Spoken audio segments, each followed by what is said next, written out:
You're listening to a Mamma Mia podcast. Mamma Mia acknowledges the traditional owners of land and waters that this podcast is recorded on. The Black Widow. This spider is the most venomous in North America and carries a neurotoxin that rivals some of the deadliest animals on the planet. With its shiny black abdomen and distinct red hourglass-shaped marking, the black widow spider is among the most venomous arachnids in the world. With a bite believed to be 15 times more potent than a rattlesnake's, the female black widow has a habit of eating her male partners after they mate. Use them, then devour them. It's a practice known as sexual cannibalism.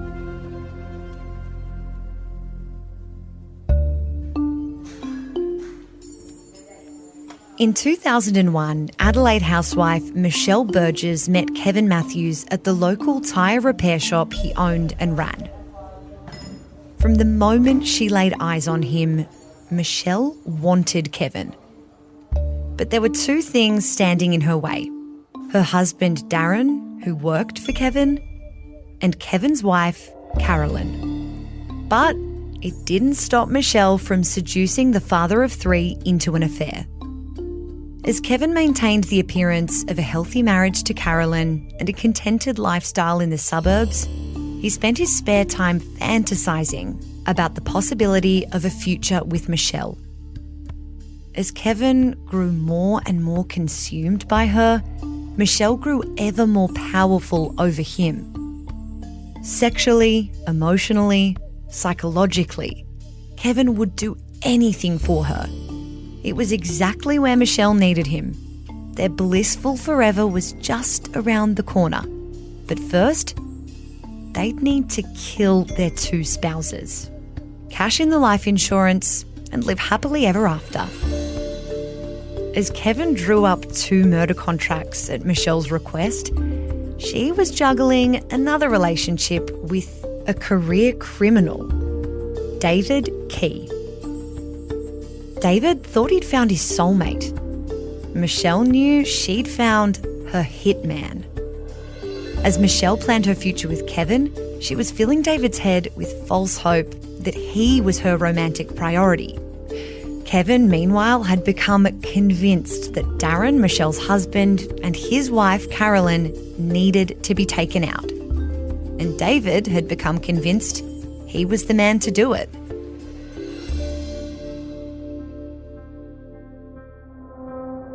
On the 12th of July 2001, David Key confronted mum of three, Caroline Mathews, on the steps of her home.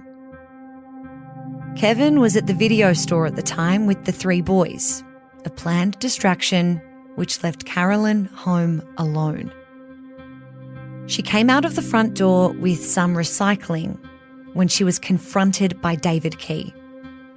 With nowhere to turn, she was forced back inside her home. Michelle was there too, goading David. "If you want to be with me, prove how much you love me. Kill her," she told him, as Caroline Mathews begged for her life. When Kevin Mathews returned home with his sons, he knew what they'd be coming back to. And even still, he let his boys head inside before him to discover their mum unconscious on the kitchen floor, covered in blood.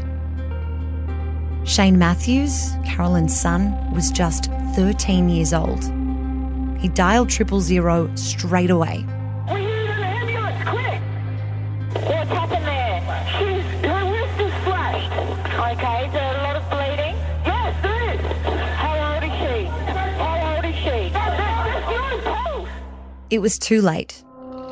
There was no way that anything could have helped. I believe that she was definitely gone by then anyway. Caroline Mathews was gone, and the woman who orchestrated her death would become known as the Black Widow of Adelaide. They're the Black Widow in the centre of that web with all of these little males around them, and they're either killing them or they're using them. And she's obviously not concerned about how that happens.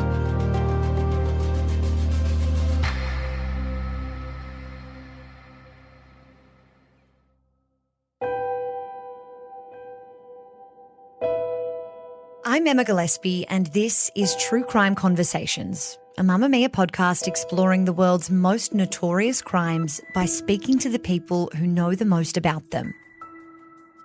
The story of Michelle Burgess and Kevin Mathews has been described as a story of the two sides of town.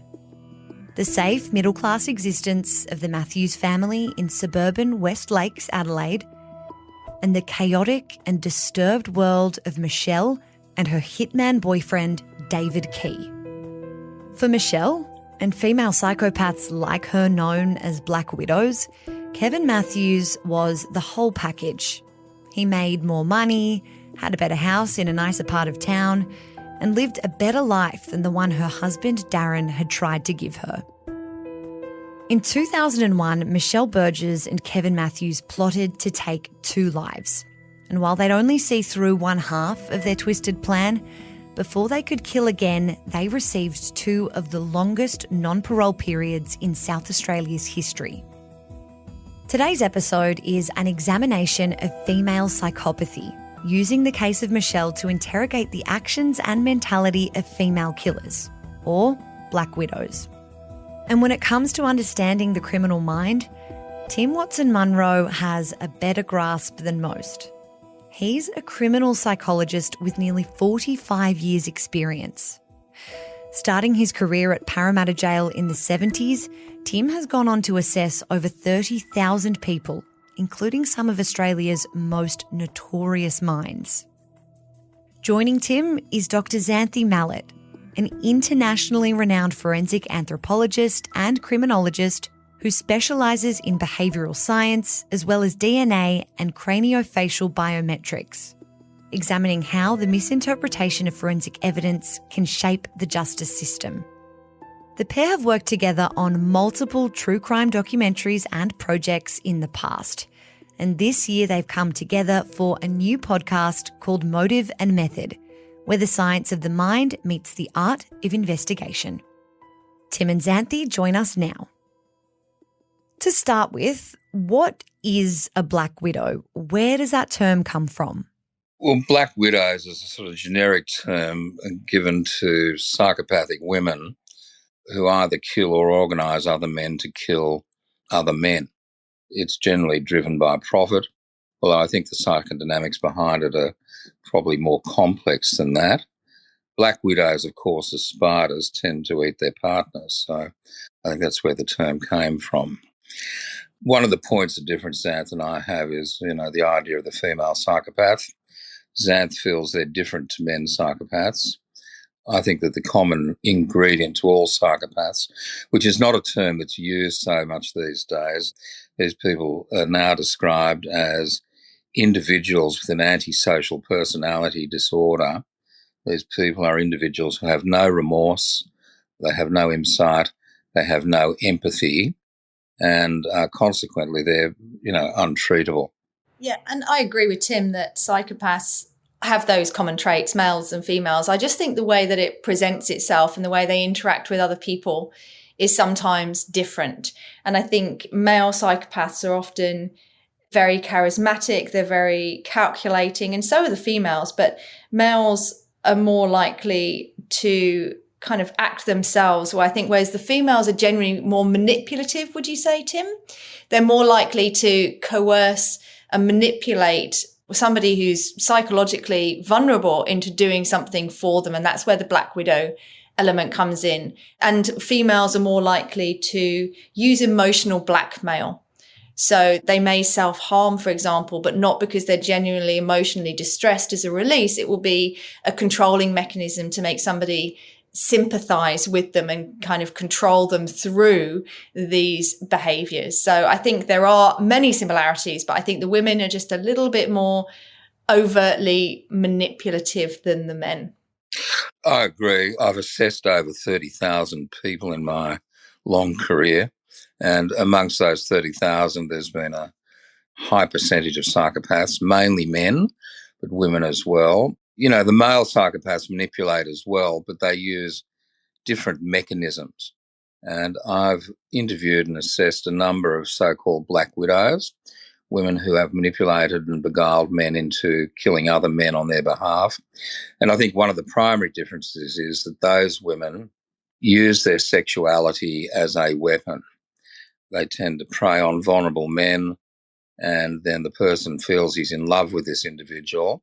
And with the effluxion of time, they start placing demands upon them, culminating in, look, this guy, he's been bullying me, my ex-husband, and if you really loved me, you'd help me out by killing him, and then we can claim the money. The way that it's actuated may be different, but the fundamental psychological construct of the psychopath is, no remorse, no empathy, and a lot of manipulation, but it's a different way of beguiling the person. Yeah, and I think we just know less about female psychopaths and the way they present because there's been less studies of them. Because normally when you think of a male psychopath, you think of violent male psychopaths, but obviously we also have what we class as the successful psychopath. And I won't name any, but I'm thinking of maybe some politicians, who are very successful in their roles, but they get there because they will do anything to anybody to get what they want. It's all about self-interest. They have, as Tim said, no sympathy, no empathy, no compassion, no capability to really love anybody. And so we've kind of studied that group of individuals, but women have kind of slipped under the radar. So I think we've understand less about how psychopathic traits express in women, which is probably very socially engineered, the way each of the genders really represents their psychopathic traits. And the reason I started looking at it is because I'm sure I've got one in my family, and I was thinking, what is wrong with her? And that's when I started to look at the limited research around female psychopaths and what they do. And I guarantee you know one. And I'm not saying a violent one, not like a black widow, but they're the kind of women who, if they're in your social circle, will enjoy causing trouble. They're the ones who are sleeping with, their friends' boyfriends and stirring and gossiping and backstabbing, and not just doing, but enjoying it. They enjoy the distress and trauma that they're causing and the power that it gives them. I think there's a perception out there that you only find psychopaths in prison, and they're killers, they're bank robbers, they're rapists. I've certainly assessed many, many males generally who have been very high up in the corporate ladder, and they could equally be described as psychopathic individuals because of those variables. They're ruthless. They want to get to the top. They don't care whose lives they destroy. And often when they come into a new business, they destroy the culture of that business because of their psychopathic tendencies. It's certainly unusual for our listeners to be hearing about a female psychopath. We regularly dive deep into the depravity of men, but today we're talking about Michelle Burgess. Where does the story of Michelle and Kevin kick off? How was it that these two people came to be in each other's lives? So they actually met through her husband. So he was working for her husband and they came into contact that way. And so the plot became that they would rid themselves of their prospective partners and then they could be together. And as Tim said, this is kind of what these women do. They say, if you really love me, the only thing standing in our way of our true love is our partners and their families. She didn't want to do it herself, though. These women tend not to act themselves, but he wasn't game to actually commit the murders himself either. So the first target was actually his wife, and she coerced another guy she was in a relationship with that she'd used her sexual powers over to kind of groom him, in essence, a violent individual, into killing the wife that was in the way. And the way that this was done, she wrote up like murder contracts. This was highly premeditated and coercive. And she went round to the house with the other guy and basically she talked him up until he was in a bit of a frenzy, and he brutally murdered her in the kitchen. And the really sad thing about this is the husband then came home knowing what had happened, because this is all planned, with the two sons who he'd taken out of the house to get out of the way so that this could take place, and let the two boys walk into the house first and find their mother brutally murdered in the kitchen. And that father left them with that memory. And I think of all of the parts of this story, you've got the premeditation and the callousness and all of that. But to let two boys walk into a home knowing they're going to find their mother murdered is the cruelest thing you can do to your own children, I think. So she is a true Black Widow and he is ultimately a coward. But yeah, it's one of the stories that kind of stays with you because you just think about what those boys went through, what they'll continue to go through when they found out their father was actually partly culpable for the murder of their mother. Can you speak to the impact psychologically that moment might have had on those boys at that time in their life? Is that age particularly vulnerable or pivotal? Oh, absolutely. I mean, adolescence is a critical developmental stage anyway. It's often difficult for adolescents to negotiate the passage from childhood to early adult life. To discover your dead mother at any age, but particularly that age, in those circumstances, without having examined these people, so I'm speaking more generically in terms of other cases I've done, but obviously they would develop significant and severe symptoms of post-traumatic stress disorder. They would be hypervigilant to danger. They'd have flashbacks, nightmares, a loss of trust in others, low self-esteem, severe depression, anxiety. Often people develop what's described as survivor guilt. It's quite irrational. They walk through the what ifs. What if I'd been there? I might have been able to protect mum, that type of thing. And so they're burdened with symptoms of guilt as well. The aggravating feature in this case, of course, is they're effectively orphaned because dad's been behind it. And so I would imagine for people in that situation, based on, many people I've examined over years, the symptoms are intense and they're lifelong. There's really no cure for this type of thing. There may be a lessening in the intensity and the frequency of the symptoms manifesting themselves, but, any death in a family is very difficult to negotiate, but a death like that, with that context, very hard to move past it. I suspect they probably can't. I think it probably causes real conflict too. I mean, again, generalizing, I've looked at other cases where there's been intrafamilial murder that's within the family. So you have one family member killing or arranging to kill another family member. And it's all the conflicts that arises within the individuals because these boys have obviously lost their mother and they will feel probably very conflicted over their feelings potentially of any loyalty to their father and any sympathy they might feel with their father, which is kind of juxtaposed against the fact that they know that he was involved. But that kind of natural empathy, if you've got a close relationship with somebody, and how could that person you think loves you have caused you that trauma and your mother that trauma? And I think all of those conflicts are really going to additionally psychologically impact especially young boys who are trying to manage all of those emotions, and it's going to be incredibly difficult for them. Do we know anything about Michelle's marriage to Darren? What their relationship was like?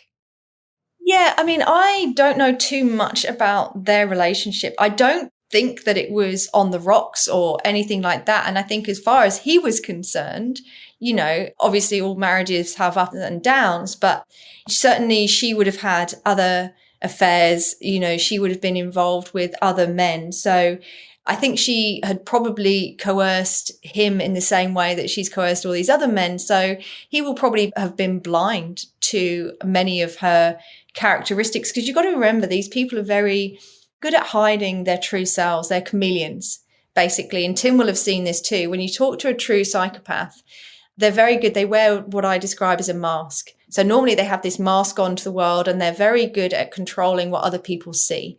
So she will have absolutely controlled her relationship with her husband, and what he thought was happening could have been totally different to what her perception and what the truth was. But when you catch them out and when you challenge them and when you make them show their true selves and they haven't chosen to, then that really annoys them. And people will describe a psychopath's eyes as going black. And I've seen that a couple of times. Have you ever seen that, Tim, when their faces literally change when you say something that pushes a button and they don't like it?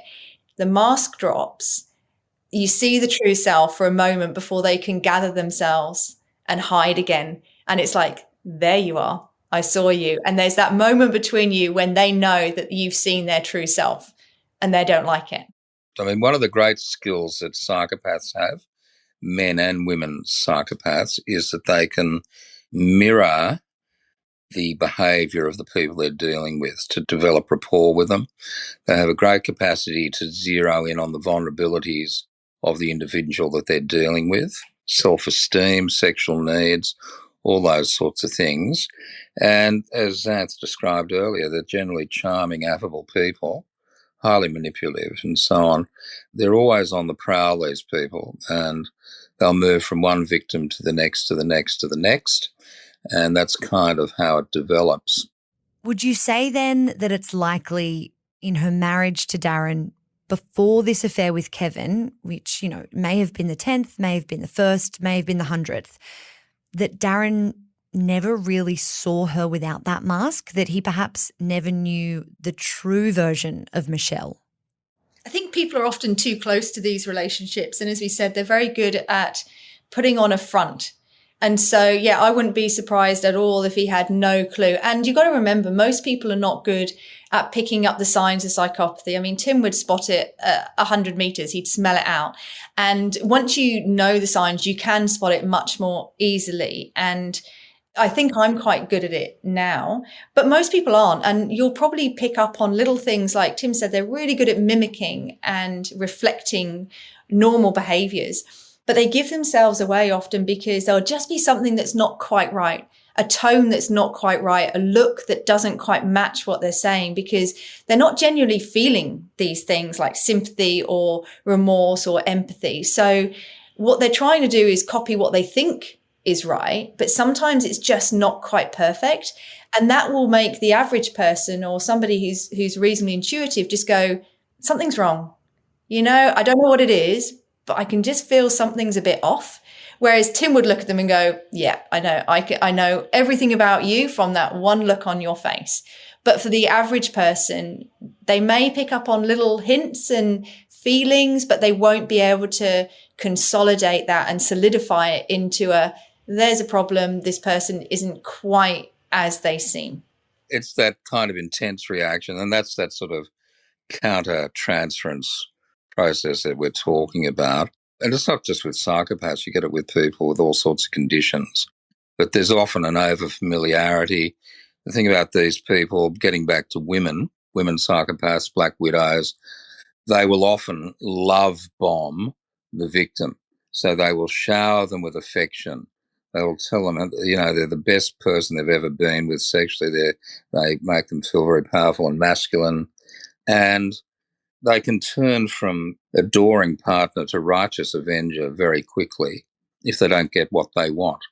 And, you know, even beyond black widows, many people I think have been in that situation where they've been love bombed by someone almost from the get-go, and then the manipulation starts. And then with some of these people, it goes that extra mile or two. It's powerful stuff. It's really the extreme end when you're coming to the black widows of coercive control, isn't it?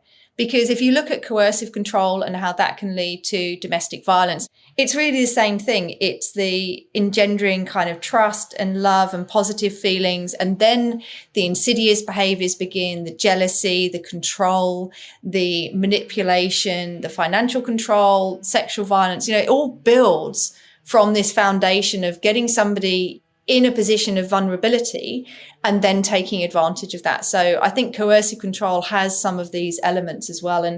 But anyone can end up in that situation because you can't see it at the time. When somebody is being so positive and emotionally rewarded, you can't see the negatives. And then when the insidious controlling behaviors start to slip in, you don't see them for what they are often until it's too late. So this notion of controlling men is what motivates these black widows. In the case of Michelle, how did that control present itself? What did she do and say? How did she behave to get these men to do her bidding? Well, it's the process that we described, you know. There was love bombing, there was manipulation, there was promises of a great rosy future down the track with money.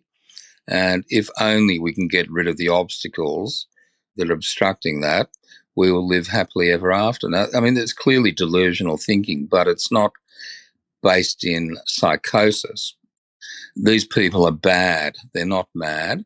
They know what they're doing and they know how to press the various buttons of the person that's doing their bidding. The end game, of course, get the other person out of the life and move on happily ever after.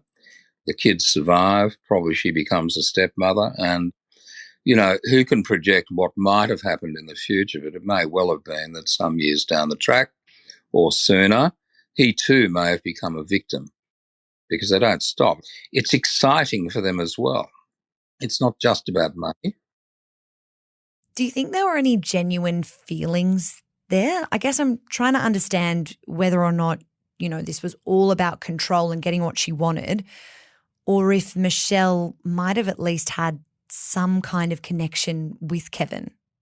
Look, I really doubt that on the basis of these people don't have genuine feelings at all. They might have this sort of idealised, romanticised notion of love, you know, with all the endorphins floating around and the dopamine and the excitement attached to it. But it's clearly not what we would describe as genuine committed love. It's something else. It's lust. But they may believe they're in love and they may actually believe that it's all going to work out okay. But there's nothing sincere about psychopaths at all when it comes to feelings, because the only people they ultimately care about is themselves. He may have thought maybe we have a future, and he might have believed he was in love and, you know, rather than being in lust. And that, of course, sets up a very powerful sort of power dynamic where he'll do anything to maintain the love and the love bombing and the affection that can be withdrawn as a weapon. And if you're a good boy, it'll be restored. And those feelings may have been genuine. He may have believed he was in love. He must have believed something to have, you know, acted on this and followed through with it to that extreme. But I don't think that she was capable of any feelings beyond those that advanced her life. And you've got to remember, she not only was having one relationship, she actually coerced another man to commit the murders. David Key is the third party player in this scenario. So she'd also coerced him with, well, possibly financial rewards, but also kind of sexual coercion. And she made him kind of almost frenetic before he went into that house. She built him up so that he would go in and commit a very violent act. So you're thinking, if she is really in love and is really removing these people from their lives so they can have this romantic future, then she's also coercing sexually other men into involvement with that. And I get the feeling that she probably knew that she was going to remove her husband from the picture. And at some point she'd have moved on. And yeah, either one of them may have been the next victim because they would have become a problem to her at some point. Can you take me to that day and give me a bit of a closer understanding of the lead up to that final moment, the conversation, the pressure that Michelle had put on this hitman? David Key was apparently not keen to go through with it in the end. He was trying to kind of step back from this. She was kind of working him up, basically pressuring him psychologically. I don't think he's a particularly intelligent individual, and I think she was very much more intelligent than him, and he was fully under her control, but he was still trying to step back. He obviously understands the seriousness now. They're literally driving to Caroline's house to commit this act. And so she is just winding him up. I don't know what she was saying to him, but she knows every button to press to make sure that he's going to go through with this. So they're walking towards the house and she is making him angry and aggravated, all to get him to the point where he is so heightened emotionally, he is willing to go in and brutally murder this woman who he doesn't know, he has no connection to, but Michelle has such control over his emotions that even though he wants to step back from this, he can't, because she is literally got him like a bug in a jar, kind of heating him up. The execution itself, I think, Xanthi, you've described as an overkill. What did you mean by that? Oh, she was stabbed multiple times. So overkill in a forensic and criminal context is literally where more is done to kill somebody than is necessary. So from my perspective, from a behavioural perspective, if you walked into a scene and somebody has been stabbed, 20-something times in the torso, and it's what we would describe as a frenzied attack, then you would look at that and go, this is personal, or there's some other reason that this person has entered this frenzy. So, if you walk in and this is an interpersonal crime, so it's domestic violence incident in somebody's home and they've been stabbed multiple times, especially if there's a lot of injuries to the face, that can be a sign that somebody is trying to literally obliterate somebody's identity if they attack the face. But if they're attacking the torso and they're not only stabbing them once or twice to ensure that they're deceased, they're stabbing them again and again and again, and then you're seeing that true frenzy, then that means that person was in a very heightened emotional state when they committed those acts. Now, David Key had no personal reason to be emotionally that angry or show that kind of level of vehemence towards Caroline. That had all come from Michelle and her talk to coerce him into that activity. You're listening to True Crime Conversations with me, Emma Gillespie. I'm speaking with criminal psychologist Tim Watson-Munro and forensic anthropologist and criminologist Xanthi Mallett. Tim, the notion of outsourcing the dirty work, hiring a hitman to do what you won't do yourself, does that reveal anything about Michelle's behaviour? She's proven to be a dangerous person, so why not do it herself? They don't want to get caught. They want someone else to take the fall if it goes south. It's remote control murder, basically. And again, it's a psychopathic disposition. I think beyond that, it's also about what we've discussed. It's about controlling someone, getting some sort of thrill and pleasure out of being so powerful that you can coerce another individual to kill another individual. And that's part of it. I've had a number of hitmen as clients over the years. They do it for money, primarily. They don't do it for anger or lust or greed or anything. Well, greed's part of it. And the people that coerce them to do it or ask them to do it, it's the same dynamic. They do it because they don't want to be caught. They want to be at arm's length between the offence and themselves. And even if the offender is caught, it doesn't necessarily follow that the person that paid for the contract will be caught. So I think that's part of it. What do you think, Xanth? Yeah, and I think that's a common trait of psychopaths generally. They're very, very manipulative and very coercive. Doesn't matter whether they're male or female, but they will always be risk adverse. They will always weigh up how do they stay at arm's length so that somebody else is going to take the blame, because most psychopaths are actually more intelligent than the average person. So they plan, they're premeditated, they will look at ways to get out of situations. They'll put mitigations in place. And so she is very intelligent and therefore able to read people's emotions and make sure that she is protecting herself as much as possible. But she's also enjoying the control she has of these individuals, that she's basically using these guys like little puppets. And that control becomes addictive. So it may not always manifest itself in organising others to kill people. In its less virulent form, it's all about control within a relationship. And they'll move from one to the next, depending on what their needs are, because they get bored. But with some of these individuals, as with Michelle, obviously the psychopathic component to her personality was more intense.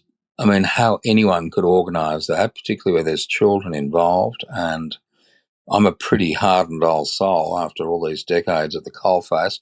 It's a crime that it chills me to the bone, that one. It's extraordinary in its brutality, its planning, and the complete disregard for the consequences of those actions on others. As Kevin Mathews made tearful pleas to the public and media, begging for information about his wife's murder, investigators were already closing in on him. Surveillance footage had revealed Mathews meeting up with Michelle Burgess, and evidence of their affair was undeniable. A breakthrough eventually came through with a major clue left at the crime scene by hitman David Key. His distinctive boot prints were everywhere across the blood-stained kitchen floor crime scene of Caroline's murder.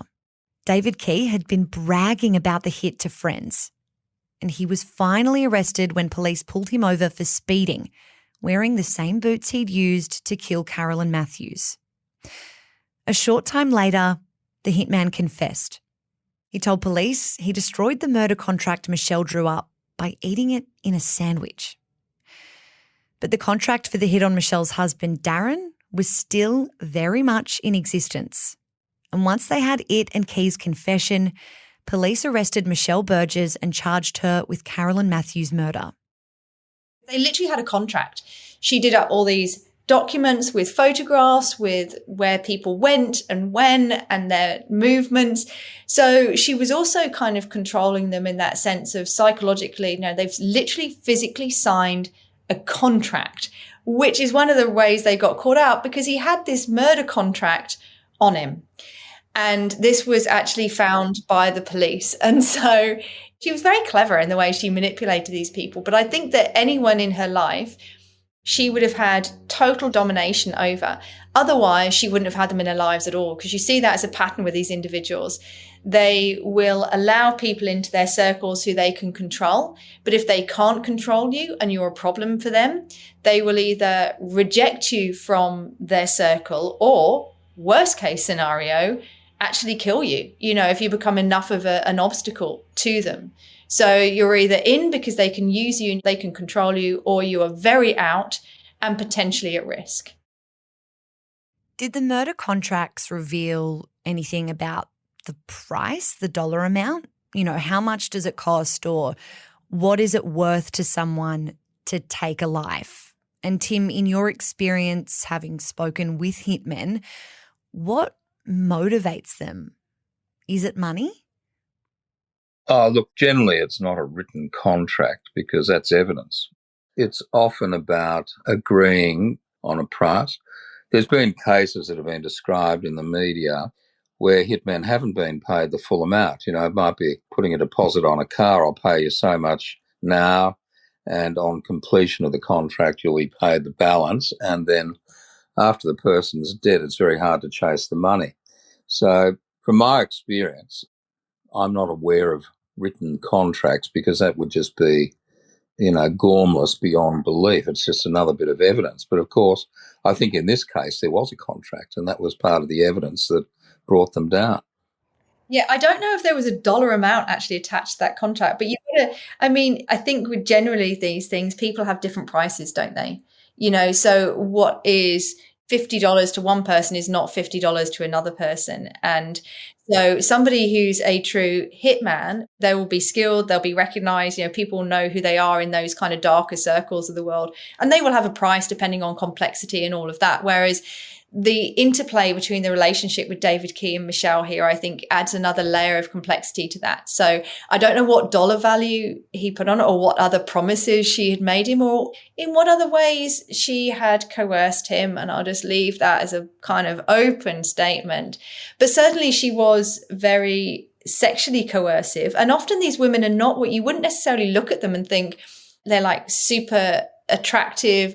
There's something about these women that some men, a type of man, cannot resist. And I think they're drawn to that power, to be honest. So what the promise was, I don't know. But the cost, obviously, to David Key was huge because, he went to prison for life as well. I know when the gangland wars in Melbourne were occurring in the 90s, just in passing, 23 of the deceased at one point had been a client of mine. So I know a fair bit about what was going on there. And my understanding was with some of these big hits, the going price was about $150,000 to $300,000. Other cases, look, I've heard of people killing people for, almost a motor car or $10,000. And the frightening thing about all this is that, life is very cheap in the eyes of some, because they have no empathy or remorse. And, killing someone's like swatting a fly. If it buys me a new car or gets me a trip overseas, I'll do it. It depends on the value of the target and what people are prepared to pay and what people are prepared to accept in exchange for taking the risk. I mean, any contract killing, any murder, but particularly a contract killing, you're looking at life without parole in all likelihood. And those that have been caught, that I'm aware of, are doing incredibly lengthy sentences as a consequence. So they want to be well paid for what they're doing. Because you've got to remember, David Key also probably thought he was in love with Michelle Burgess, because she was literally saying to him, he was doing it because he loved her at the end of the day, or at least thought he did. And that's what she's saying to him. If you love me, prove your love, prove your love by killing her. Drugs were involved in that relationship too, weren't they? And yes. Would that have influenced the process? Oh, certainly. It certainly influences your thought patterns, etc., doesn't it? Obviously there's a chemical change. So she knew exactly how to manipulate this man into this. And yeah, he would have been doing it for reward, but ultimately he thought he was doing it for love, which is ironic because she's killing her husband. She's in this relationship with this other man. There's this legion of other men.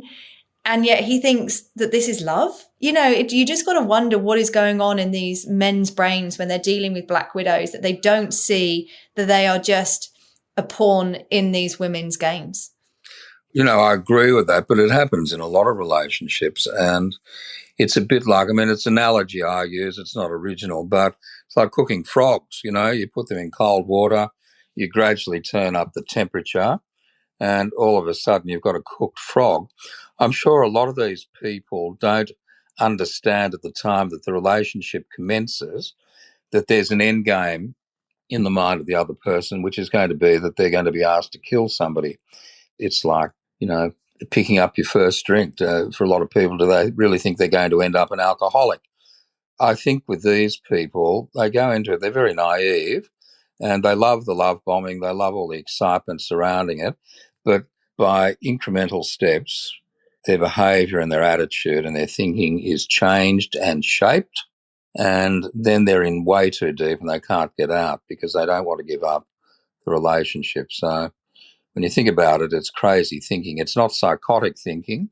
They're not out of touch with reality. They clearly know what they're doing, and they're clearly capable of planning what they do, unlike people who are insane, who, are generally shambolic and disorganised and, they can't organise anything. So they know what they're doing. But I think with some of these people, it never starts out with them thinking, boy, in a year from now or 6 months from now, I'm going to be involved in a contract killing and I'm going to be the offender, which speaks to the power of that dynamic with the women that control them. In terms of Michelle's husband, Darren, and the murder plot there, was that something that she was ever actually planning on going through with, or was that just leverage or blackmail to kind of spur Kevin on with to murder Caroline? Oh, I think she absolutely intended to go through it. She'd written up a murder contract with photos and everything of both Darren and Caroline, and I think Caroline was just the first. So David was smart enough to destroy the murder contract with Caroline. He apparently ate that in his sandwich. But the second murder contract for Darren, he still had in his possession. He thought he destroyed it, but he hadn't. So there was a murder contract the same. So I reckon she would have wound him up, set him off just like she did before, provided him with drugs, mentally wound him up, psychologically wound him up, because that contract existed. So I absolutely think Darren was next, because that was probably the one she genuinely wanted out of the way, because then she could move on after Kevin, after David, to the next victim. So yeah, I think Darren was probably saved by the fact that the forensic evidence led them to David Key, because he was wearing the same boots he wore to the house. So it was like that Cinderella story. How do we find out who's been at this house? Oh, let's find the prints to these shoes, which were fairly unusual. Oh, look, we've found David Key and he's wearing the same shoes and had the murder contract on him. So we're not talking a genius here. Had it not been for the fact that he was really not very competent as a hitman, he's like the bungling hitman, Darren may well have been next. 3 people are arrested and charged over this murder eventually. David Key, the hitman, gets 20 years, and Michelle and Kevin receive the longest sentences in South Australian legal history, 30 years each, no parole. But even behind bars, Michelle has continued with her controlling behaviour, her manipulations. What do we know about how Michelle Burgess has tried to leverage that control even behind bars? Yeah, so what we know about Michelle behind bars is she's working it. She is trying to control the guards to the point where guards are not allowed to kind of be alone with her because she is still trying to coerce and control people. And you got to remember, she's going to pick her marks. She's going to work on them. She's going to start complimenting them, and she's still up to it. And she's up to her old tricks. And a woman like Michelle is frankly never going to stop because she can't. She cannot stop.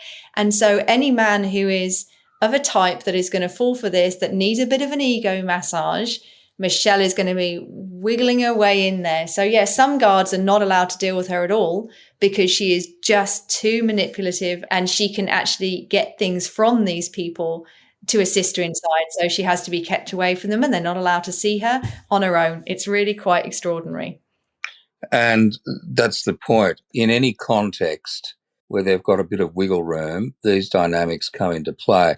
So whether it's in the community at large or within the constrictions of a penal establishment, they will find a way to manipulate, cajole, and use other people.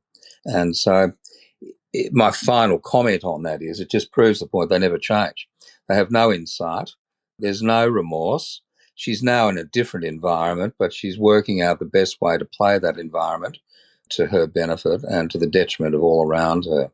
So it's a fascinating case. Thanks to Tim and Xanthi for assisting us to tell this story.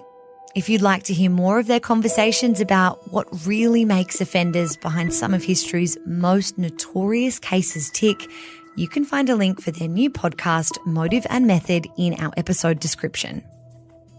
True Crime Conversations is a Mamamia podcast hosted and produced by me, Emma Gillespie, with audio design by Rhiannon Mooney.